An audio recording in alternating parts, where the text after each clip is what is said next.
Well, hello there and welcome to another Tamar Talks Media video. In this video I am going to be talking you through the plot for the well-known crime film Basic Instinct.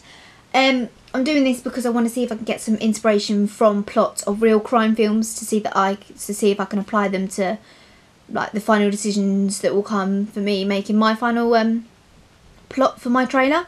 So yeah, I chose Basic Instinct just because, you know, it's a good film and it's a crime film and I wanted to see it, and it's a bit different as well. It sort of twists the conventions of crime genre, which, as I said in earlier blog posts, was something that I quite wanted to do with my trailer. So let's get on with it.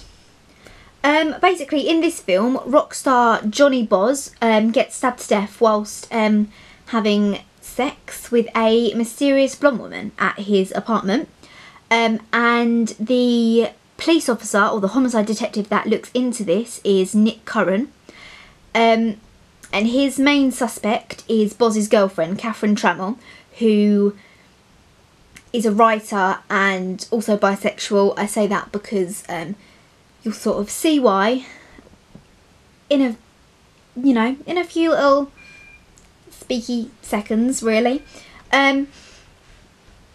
Like I said, Catherine Trammell is actually a writer and she has written a novel that Curran knows about, and the storyline actually matches the crime of Boz's murder.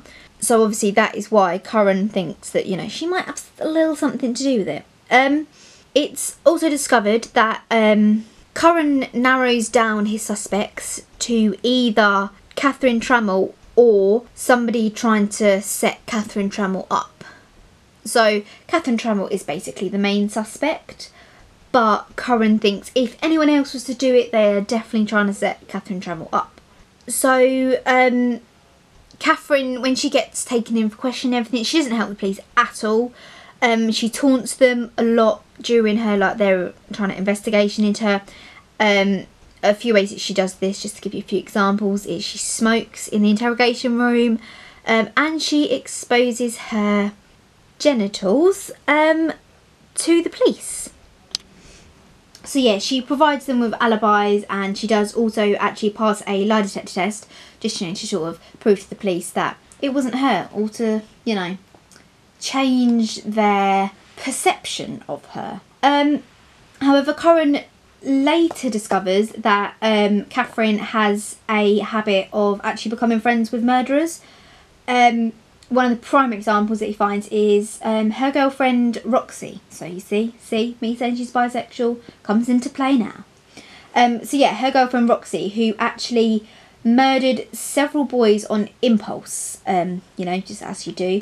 She also got another murderer friend called Hazel Dobbs, who killed her whole family. However, Curran has actually previously murdered 2 people whilst he was under the influence of cocaine, and he has counselling sessions with Beth Garner, who he actually then has an affair with. Later on in the film, Curran actually discovers that he is Catherine's latest inspiration for her new novel. His character, or the character that he has actually inspired, gets murdered after falling for the wrong woman. So obviously Curran sort of, you know, has a sneaky suspicion that could possibly happen, seeing as the storyline for her last novel was Johnny Boz's death. So you never know. Also, Catherine finds out about Curran's sketchy past when she actually pays off a police officer to look at Curran's psychiatrist, and Garner actually hands the file, his confidential file, over to the police officer after the police officer sort of recommends that Curran should actually be put up for unemployment. After the police officer has suggested this, Curran goes a little bit loopy and assaults the police officer in public in his office, which this then leads him to become the prime suspect for when the police officer gets murdered. However, Curran actually suspects Catherine because, you know, he seems to suspect Catherine of a lot, and a affair between Curran and Catherine actually happens. They sort of dance around together at a club, and they get together at this club, and then they later go back and have sex.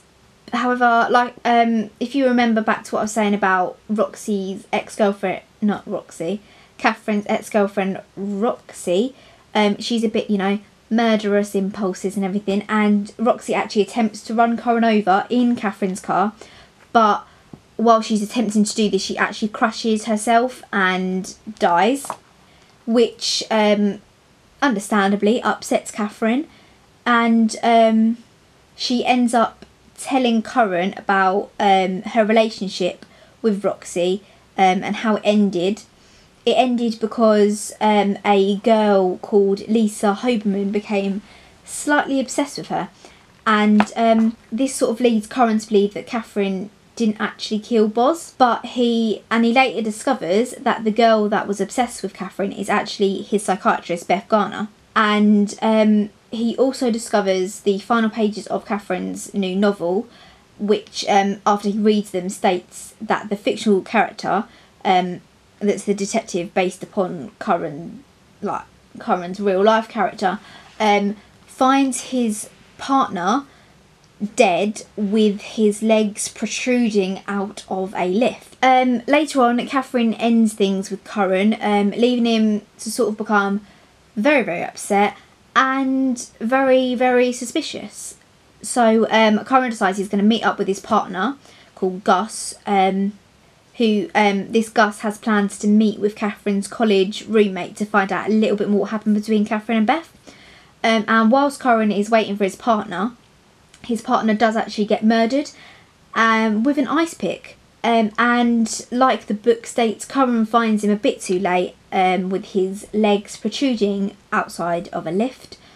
And Beth Garner is actually there and tells Curran that she received a message to tell her to come and meet Gus. Obviously, Curran suspects the worst and thinks that she's the murderer, and immediately kills her after assuming that she's going to reach for a gun from her coat pocket, but actually discovers that she was reaching for some house keys to show him her apartment. But when the police search the scene and Beth's apartment, there's a lot of evidence suggesting and linking Beth to all the murders that happened. And after this, Curran goes back to Catherine, and whilst they're together, Catherine explains that she doesn't want to commit to their relationship. But after this conversation, they still end up having sex. So, what can you do? But whilst they're having this, what the audience see, what Curran doesn't see, and they see a ice pick under Catherine's bed, whilst Catherine and Curran are actually discussing their futures and what they want to happen and everything like that. And that's the end of the film, basically. So I hope you have enjoyed this video. I know you haven't been able to see my lovely face, but I thought I'd show you little clips of the film as well, just to help aid my explanation.